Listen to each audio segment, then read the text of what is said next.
సంతానలేమి సమస్యకు చక్కటి పరిష్కారం చూపిస్తున్న Riya fertility test tube baby centre CN hospital Kurnool. Srinivasulu Nandikotkur పట్టణవాసి.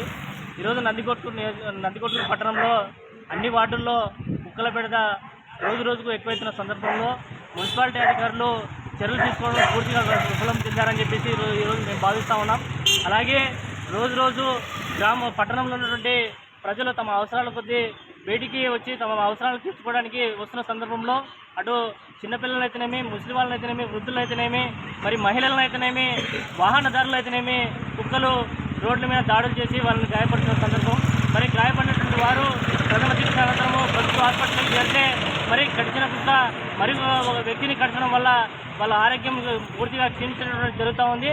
మరి ఇక్కడ ఉన్నటువంటి అధికారులు మరి కర్నూలుకి రెఫర్ చేయడం జరుగుతూ ఉంది.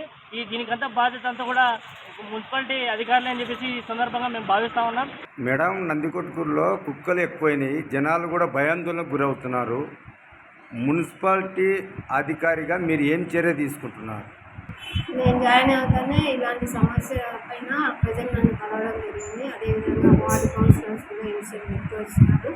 ఆ యొక్క కుక్కలు పట్టే వాళ్ళకు కూడా ఇన్ఫార్మ్ చేసినాము. ఆ కుక్కలను నివారించే దిశగా చర్యలు అయితే తప్పకుండా చేపడతామని తెలియదు.